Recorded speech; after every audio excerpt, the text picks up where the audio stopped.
And so now, with everything crashing down, and Thancred hopefully exercised, yeah, hopefully we were actually able to get La Habrea out of him. Yeah, but like, how are we gonna get out of this fire? This is definitely not safe. And then, yeah, out of nowhere, Biggs and Wedge sentient Magitech armor comes out of nowhere. And he's like, need a ride? Yeah, he's blinking like, yeah, I'll give you a ride. Yeah, thank you very much, sentient suit of Magitech armor. And so now, with La Habrea / Thancred in tow, the race is on to get out of here. Yeah, because the explosions are coming our way. Yeah, sorry guys. You're gonna have to just stand there and take it. We're getting away, you're not. And so my conquest ends, Cid. That it does. Yeah, you lose. And ashes. And there he goes. All the explosions consume him. Hopefully they won't be consuming me, though. Boy, that fire's getting close. Yeah, this is just like the end of Star Wars Episode 6. This is almost like the end of Return of the Jedi, where Lando is trying to get the Millennium Falcon out of the revamped Death Star before it explodes. And then... Oh yeah, this is about time to be in a bit of a dream sequence, because we're trying to run away from disaster here, Hydaelyn. Warrior of light, beloved son. The darkness hath fled before the unclosed brilliance of thy spirit. Well, thank you. Yet it lingereth still beyond the sight of men, in forgotten corners of the world.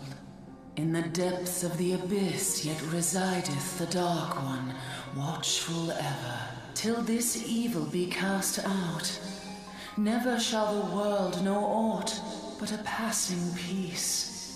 That's never good. For the present, a gentle light shineth o'er the realm of Eorzea. Which means we pretty much did everything we could do. With thee at its heart. As well as everyone else who plays the game. From sparkling moat shall it swell to glorious sun, and all the world shall bask in its warmth. Are you going away? Yeah, it looks like Hydaelyn's going away. Yeah, like, don't go! Blessings and joy be upon thee. Well, thank you, but I wish this wasn't the last time we would get to cross paths. Child, and be as a beacon of hope for Eorzea and the lands beyond through all the days of thy life.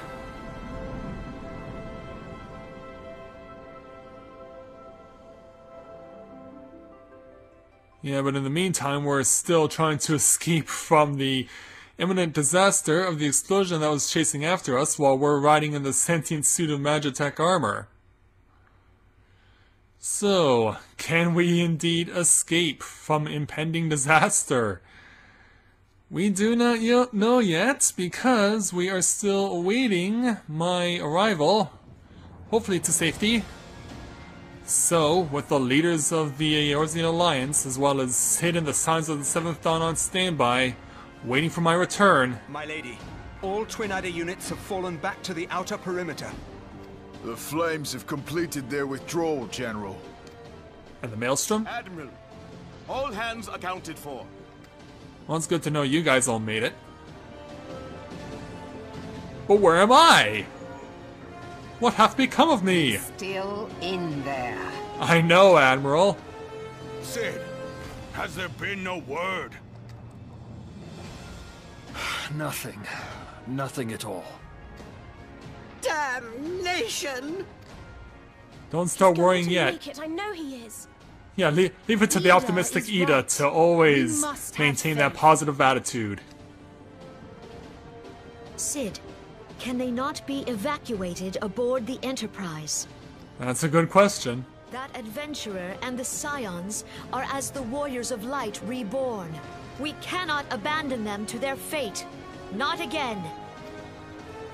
I wholeheartedly agree, but flying into the midst of that would only add to the fireworks. There must be something we can do. Yeah, everyone Please, seems Mother desperate. Hydaelyn, please light his way through the darkness. Well, last I checked, Hydaelyn was actually leaving me. The light, my child. If thou would see thy companions return safe to thee, reach out to them now. Yeah, Hydaelyn's talking to Minfilia now too. There! You see me? Can you see me? Oh! Yeah, here I come! Come on, make that right-hand turn! Get to that finish line! Get to that finish line! And... yes, come down to Blaze of Glory! Safe! Yay! Our Warrior of Light. Yes! The hero returns! Yeah. Well, it looks like our sentient suit of magic tech armor has had it. Don't worry, I think he's okay. I said think he's okay. Because, yeah, who knows? La Brea may still be in there.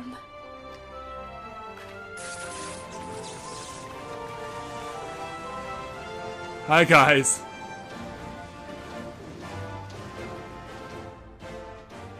Yeah, Sun's safe, and so is Thancred. But we'll have to be check to be absolutely certain that he is indeed purged of La Brea's influence. But for now, we can celebrate our victory over the Garlean Empire, for we have indeed brought them to ruin. And that brings true satisfaction and a smile to my face, even though you can't actually see me smiling. So, in now what's left of Castle Meridianum and the Praetorium, it's now time for everyone to take stock of what's happened. You almost got us killed that one time, remember? Now, we both know that was your fault. Ida and Papalymo, leave it to them. Mind your horns there, Manbo. Mayhap when you mind your manners. And so now it's up to Alphinaud to put everything in perspective. Thancred is no more. I doubt we can say the same of La Brea. And even if we could, we know that he is not alone. Confounded Ascians.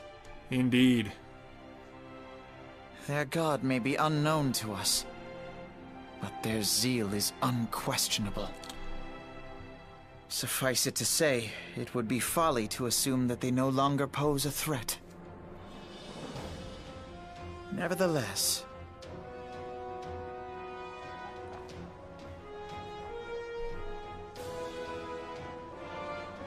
Well, he's still satisfied by the result. Yeah, Thancred has indeed been checked, and he is alive and well, and free of La Brea. So, that means all is well with the world. All signs of the Seventh Dawn are now all right. We have won, however ephemeral. Do you see, Grandfather? Our first step towards realizing the dream for which you gave your life.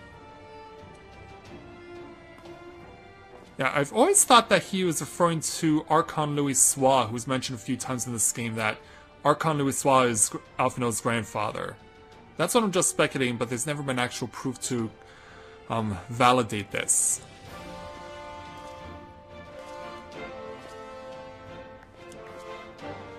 And so now, the three leaders of the Orzian Alliance will now make their own statement.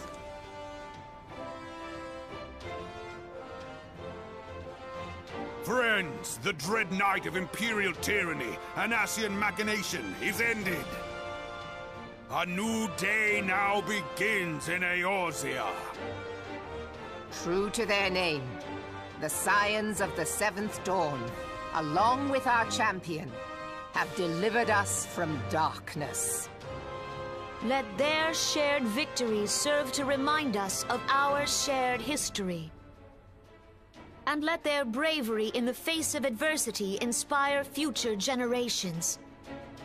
Indeed it Doubt must. not, the realm will need bravery in the days to come. Old rifts threaten to divide us within our walls, while hordes of beastmen claw at our gates. And though the Black Wolf be slain, the rest of the pack remains. Yet no foe need we fear, so long as we stand as one. Touché. So long as the Scions stand for peace. So long as our champion stands fast. For there I love that exists smile. no adversity over which we may not jointly prevail. No longer can we turn a blind eye to the suffering of our allies. No nation stands alone. If one should fall, so shall we all. And that can be Eorzea said is for our shared own hope. world, For here in any the real one of us world. to know peace, so too must our neighbor. Just as we join in solidarity before you this day, so too shall our grand companies be joined henceforth, to strive not only for the good of mere nations, but for the good of all the realm. And that's how it should be. Change will not come overnight. No one will not. Yet I foresee a day, not so very far from now, when the lines that divide our lands fade, and all of Eorzea is one. It has been but 5 short years since the Battle of Cartano. 5 years since the advent of the 7th Umbral Era. No victory, however sweet, can wash away our bitter sorrows. No triumph can reclaim those we lost. Yet do not presume you honor them by dwelling on the past. It was not the past they fought for. You would repay their sacrifice by looking to the future. That's very well said, Admiral. A future united, as the warriors of light united in the champion. Now is the time for us to rise as one, bearing all of Eorzea on our shoulders. 5 years ago, Eorzea bore witness to the end of the 6th Astral Era. Now, the 7th Umbral Era draws to a close, yet we come together not to glory in its end, but to mark a new beginning.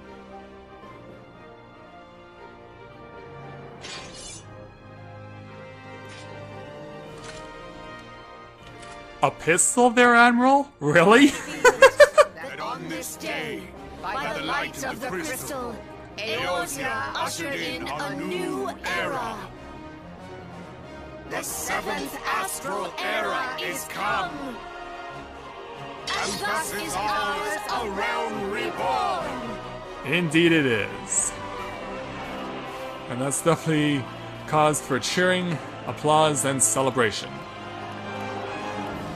Yes, our 96-day journey is finally over.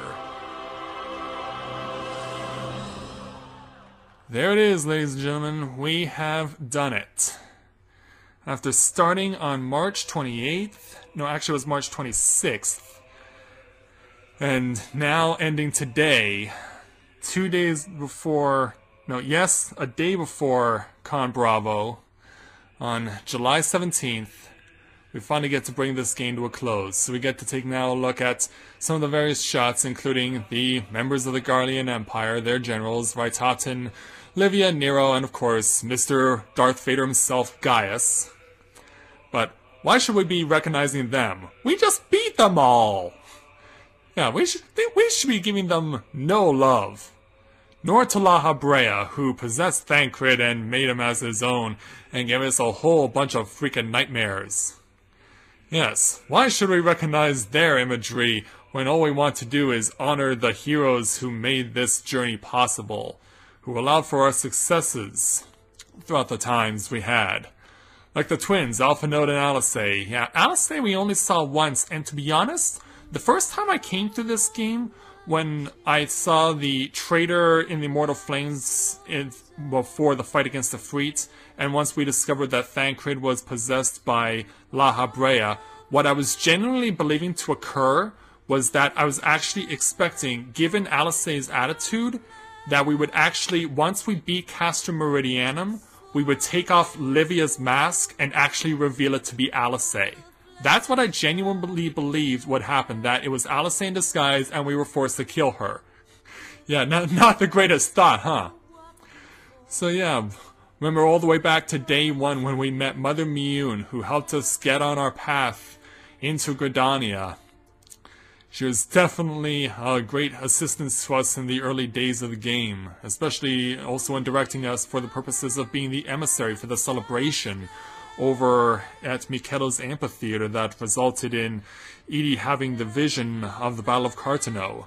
And why are we back over here with Guardian Empire again? Yeah, Nero, go away. You already had your time and we beat you to a bloody pulp, whether you liked it or not. Yeah, and more. Now we have to deal with Livia, aka Zenobia. Yeah, I said it before yesterday, I'll say it again. Zenobia, the way she and Livia are portrayed, that they are so full of it and so full of power that they generally believe themselves to be emotionally connected to the leader, the brains behind the operation. Which I never understood, quite honestly.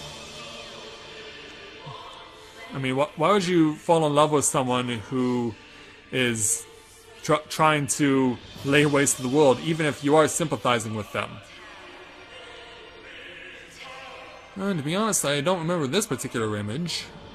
Yeah, this particular individual is not easily identifiable to me, to be honest. I mean, we can see their image in the distance, but it's no one I recognize. Actually, that could be an image of Odin, who we have not yet seen. Yeah, in fact, I think that was Odin. In fact, I don't know where this happens, but I think there is an option where you can actually go into a boss duel with him. I've never been able to validate this for myself, but I could always look into it. And there's Mr. Titan, who, for some reason, and it still boggles me to this very day, how the heck do you have hair when you are made of solid rock? I mean, I know a rolling stone gathers no moss, but this is ridiculous. Yes, definitely a confusing image to say the least. It always has been for me to look upon Titan and wonder how the heck he has hair. And once again, more images of evil from Raitatan Sasarvina, the Gabranth of Final Fantasy XII. Yeah, if you've ever played Final Fantasy XII, you'll know that his Gabranth's nation was assimilated by the Arcadian Empire, and he joined up with their army and became one of their top generals. And he was actually an accessory in a notorious assassination at the start of the game. As we now start to look at images of the Science of the Seventh Dawn, including Urianger, our Master of Wisdom, who always received information from the Science of the Seventh Dawn. And there is Momodi, who is the equivalent of Mother Miyun. She runs the Adventurers Guild over in Ul'dah, and she will actually be someone we get to show off in extras.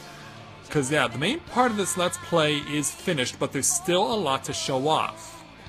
And there's the odd couple, Ida and Papa Limo. Always good for a laugh. Always enjoyable to listen to Ida, not so much from Papa Limo. You gotta wonder how those two got stuck with each other. They certainly were the odd couple of the realm reborn. And I do believe that is a Freet that we're looking at, the first primal that we had to fight in this game. Certainly gave us more than our fair share of trouble. Not unlike a number of other primal duels we had to take a few tries in order to claim victory, but we did. And Garuda, it actually took me 2 days to actually beat Garuda. The first party I went with was unsuccessful, and you never got to see that, so I had to go through again, and somehow we were able to beat her on the first try. Which I don't quite understand, but that's how the game worked, apparently. And there's the Elder Seed Seer, Kane Senna, such a enchanting and wonderful, peaceful spirit of a young lady. Definitely worthy of a lot of respect and admiration from the people of Gridania for her, as well she should. She does indeed deserve it. Definitely a peaceful mind in a world where that wasn't necessarily the case. And Miss Hataru, who oversaw the inner workings of the Scions of the Seventh Dawn. Yeah, we were first introduced to her when we came to the Scions of the Seventh Dawn, and she was one of the Scions that we had to rescue back on day 91. Yeah, we first met her on day 19, we rescued her on day 91. And Ashtola definitely made her contributions known. She allowed us to be able to get access to Titan, and she was also able to be part of the force that was able to rescue the captured Scions of the Seventh Dawn back on day 91. Definitely someone who is, in mindset, very tranquil, I have to say. Which cannot be said for General Ralban. Certainly a rough and grizzled body, a rough and grizzled face, given all the scars that were on his face and neck. I mean, just looking at the scars on his neck, you gotta wonder how he did not suffer any jugular lacerations and end up bleeding out, ever. I gotta ask that to Square Enix, how the heck did you pull that off? And then there was Odd Couple number 2, Biggs and Wedge, names that date back to Final Fantasy VI, when they were accessories to helping out that game's empire to brainwash Terra for their schemes. They ended up getting vanished into thin air by Teratau. And then the Admiral, Merlweb Blufferswain, whom we got to represent as part of the Maelstrom Grain Company. Certainly doesn't look like your typical Admiral, and I still find it hilarious that on that Day 91 scene, where we show her that the Scions of the Seventh Dawn are alive and well, that she couldn't show more of a shocked expression. Still my favorite scene from the game. And yeah, Thancred, I'm sure, is more than relieved to be free of the influence of La Habrea, happy to be alive and well once again, and now can return to his regular duties as a Scion of the Seventh Dawn, and not getting brainwashed by the Asians. And this would be Baderon, who's the runner of the Adventurers Guild in Limsa Lominsa. Yeah, he's someone else we're also going to get to see in extras as well, so stay tuned for that, because this guy's certainly a laugh and a half with his text. Certainly we'll be getting a lot of humor out of this guy. And Satana Nanamo Ulnamo. Certainly the most adorable little ruler you will ever see in any video game or even in real life. I mean, how can you not be enchanted by her humorous Lalafell charm and her just adorable smile? How can you not just enjoy that? And of course, the man we helped to get his memory back and played a crucial role in our success at the end of the game, Sid von Garland, who was able to escape from the Guardian Empire and ended up becoming a priest unwittingly, but he was able to find his way back to his self. And then we get to take a look at some awesome shots that have been taken by the Square Enix people, including this coastal shot at La Noscea, where we get to see some of the native wildlife walking around. And then over in Gridania, a beautiful shot here.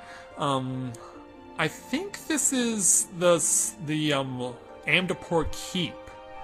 This is an extra dungeon that's available to you once you get to level 50. We haven't shown it off yet, but it's something we will show off in extras.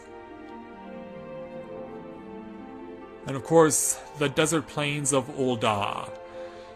Although we didn't really get to see much in terms of deserts, there was definitely enough wilderness in Ul'dah, kind of like Australian outback wilderness, to constitute it actually being considered a desert.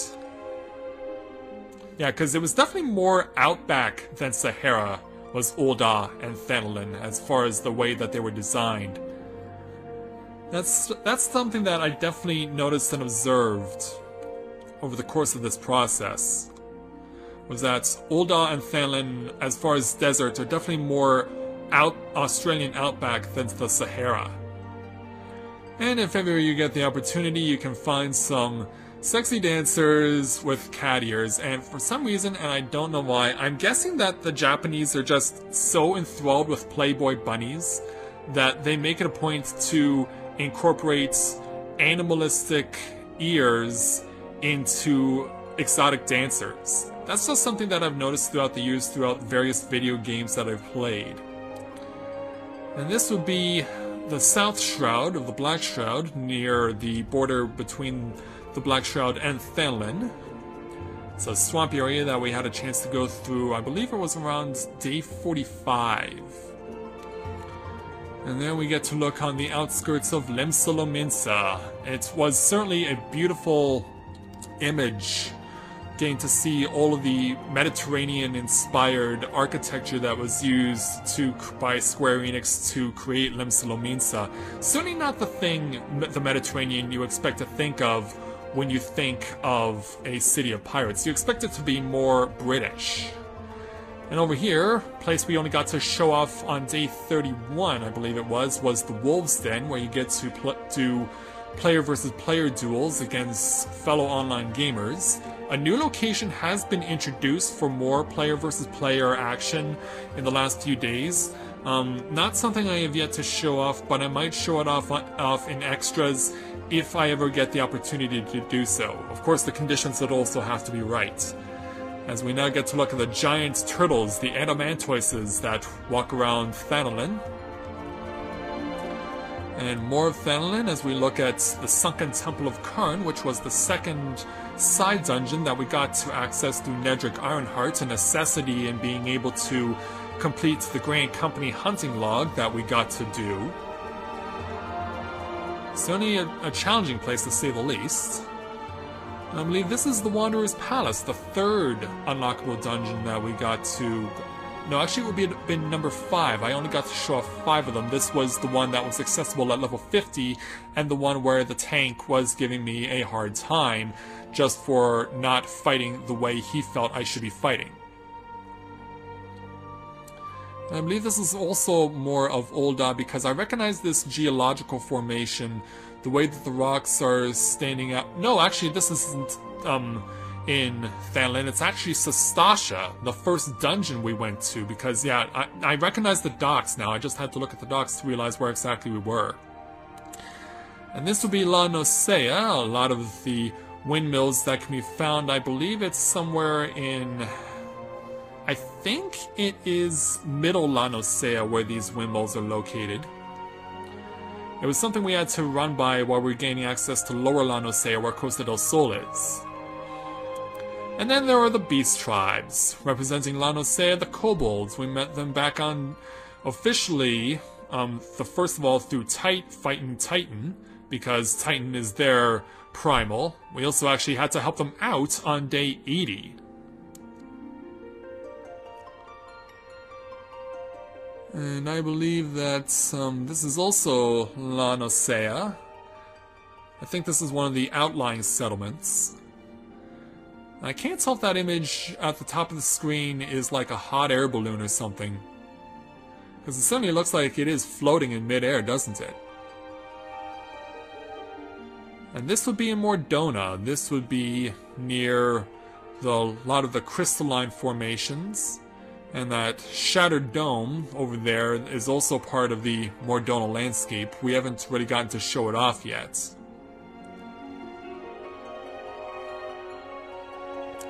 And of course, where it all began, Gridania, all the way back on day 1. The city I had to start through because, of course, starting out as a Lancer, this is the mandatory starting destination, was Gridania.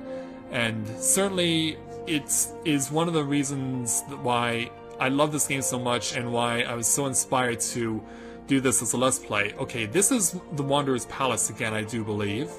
Because, yeah, I recognize that opening square, because we can see... Oh, I don't know if you can see it, but I can see the Tomberry. You know, those little green creatures with pointy, stabby knives that I think they first came out in Final Fantasy VI. I'm not quite sure, because I know I've seen images of them in 6, 7... I think I've also seen them in 10 and 13. I think also in 12 as well. don't recognize this particular area. But I do recognize this place, Costa del Sol. Yeah, this is where we had to do errand after errand for the company of heroes in order to complete the craziest banquet tasks you will ever do, including getting insanely malodorous cheese and a bottle of wine that could only have been made before the calamity. And I believe this is also back in Gridania and then the Black Shroud. Because yeah, that would be a Gubu, one of the infamous giant creatures made of organic compounds. And hey, there's all the Sons of the Seventh Dawn, and it looks like they're having a feast just for me. The only problem is I don't actually get to take part. They're just all jumping around, excited, enjoying themselves, especially Ida, who just can't sit still. But hey, they're having it from me, and hey, I wouldn't want any other way. And so yeah, that's the last of the shots, but now comes the crazy part. This credit roll now goes on for quite a long time. So while I'm taking this opportunity, I will make it a point to address the following. As I mentioned already during the course of these credits, there will be extras, which means this Let's Play is not over. The main part of it is, but we still have a lot more to do. In the fact that because I showed off the start of the game through Gridania, then that also means that I have not shown off the game at the start of going through both Ul'dah and Nimsalominsa. This is something that I'm going to intend to cover in future episodes, in the extras of this game. Because the way I see it, this is not a proper Let's Play until I show the starts through all 3 cities. Because once you get to the point where you're going through Sastasha, then that's pretty much where the 3 stories lines merge at the 3 different story points. All that would really be left to cover, other than that, would be to show off what happens when you go to the other 2 grand companies. Like, I chose the Maelstrom for this Let's Play, but of course I would also have to show off what you would do when you join the Twin Adder, and also when you join the Immortal Flames.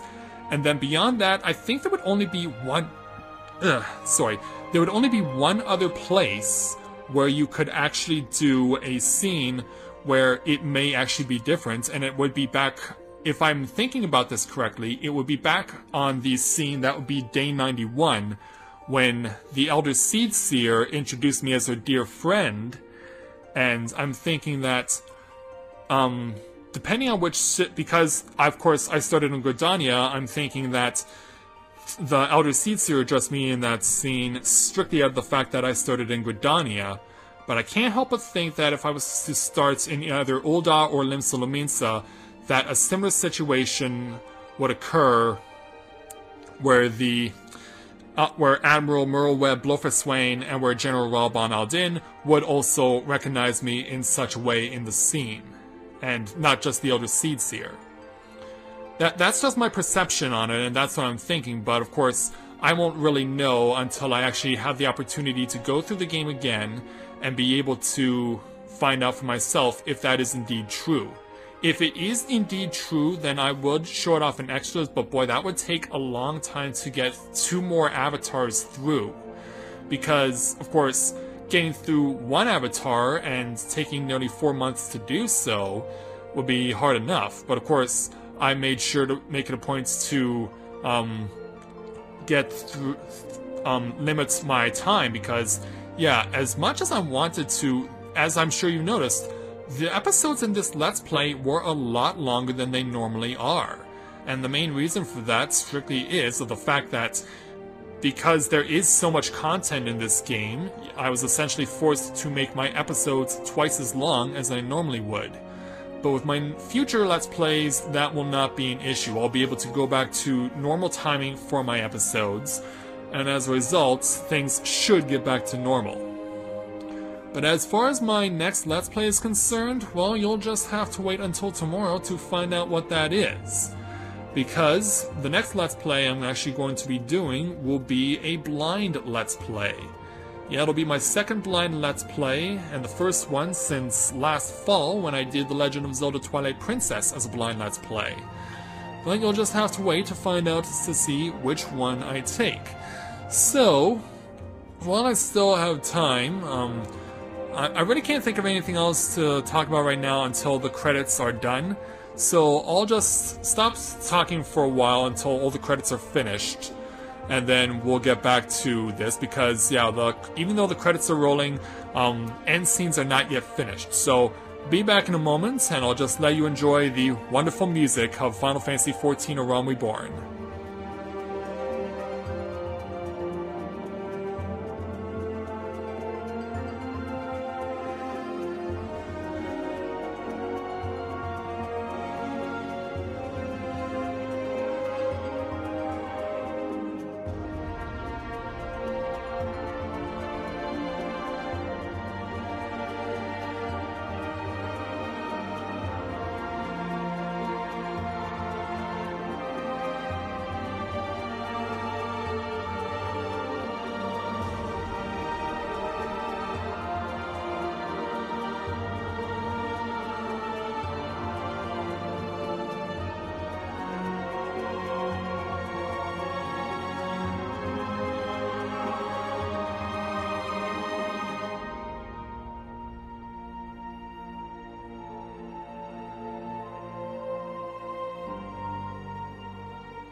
Alright, now, this is something, unfortunately, that I'm going to show you, but for some reason, I don't know why this is here, if for no other reason than the fact that if you did not do the original Final Fantasy XIV, if you didn't play it and complete it, this is actually supposed to be a roll of honor of all the people who completed the original Final Fantasy XIV. Because, yeah, there were two versions of the game. There's a Final Fantasy XIV, and then there's this, Final Fantasy XIV: A Realm Reborn.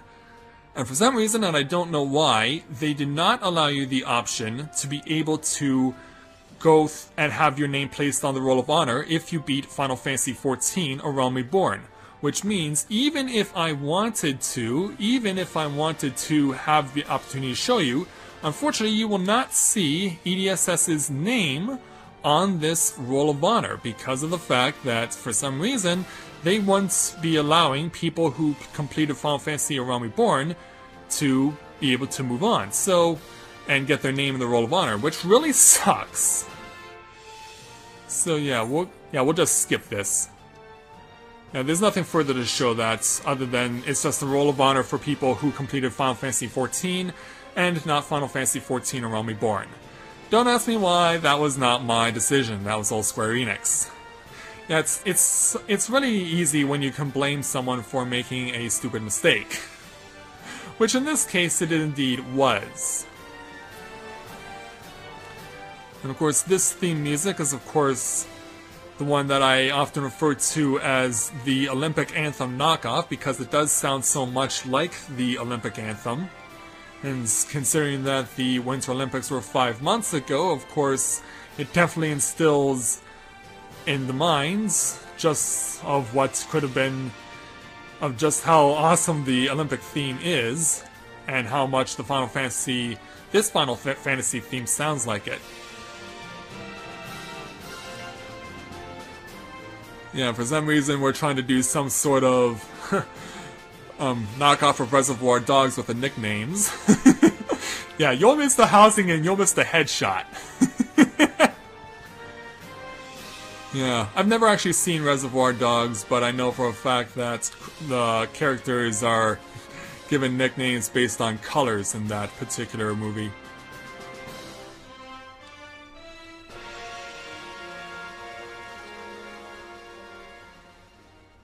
And so now as the credits come to an end, it is time for us to play out the remainder of the cutscene for the end game. Because yeah, there's still quite a bit of cutscene left. And if you thought we were done, no way! Still a lot left to go through. So, back over at the base of Castra Meridianum, where everyone's getting to talk about everything that has occurred. Edie is trying to take it all in. Looking upon the 3 leaders of the Orzean Alliance certainly talking happily, as well as the Scions of the 7th Dawn as well.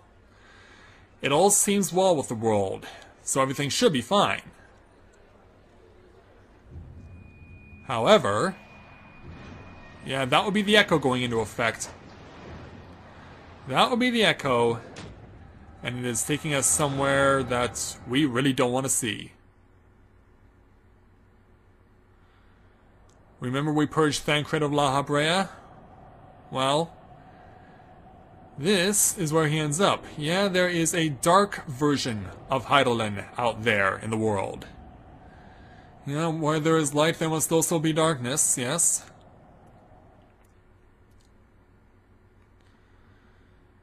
Yeah, harsh and stark reminder of what is indeed to come for those who chose to move on beyond the main story.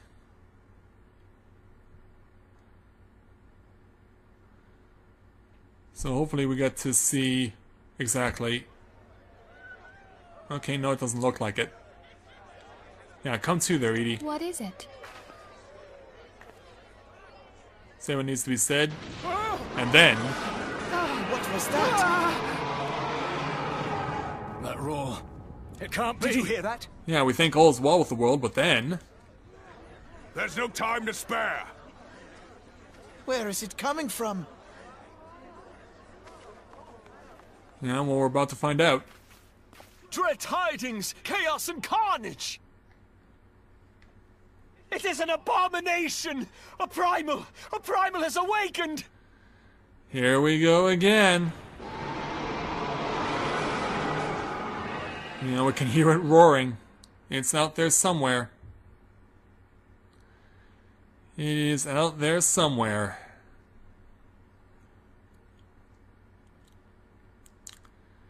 So yeah, in parts unknown, there's La Habrea.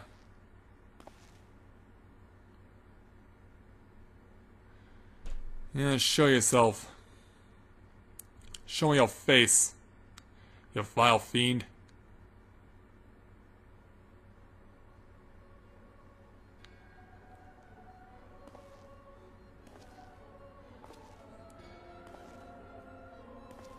Cast Bahamul move. Yeah, Bahamut stirs? That's not good. You know, there's not just 2 of them.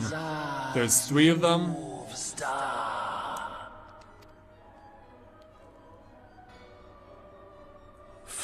There's 4 of them.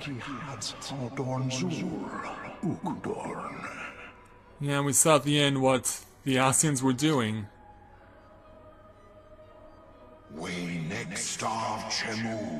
The Reckoning, yeah. Mention of the Reckoning here. Yeah, there's 4 of them. But there's also a whole lot more.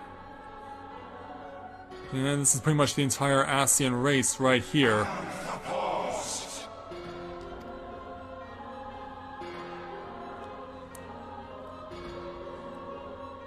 Yeah. The Zodiark. Yeah, it almost looks like the League of Shadows from Batman Begins. And thus did dawn break on a realm reborn.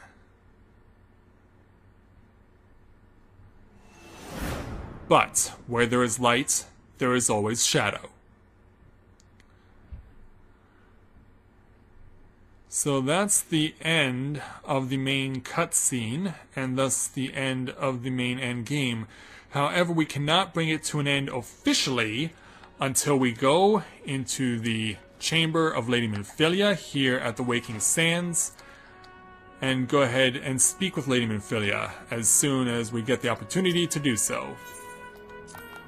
So when we go.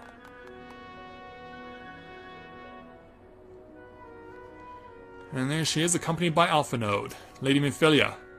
The Archons have conducted a preliminary investigation into the origin of the roar that rang out during the celebration.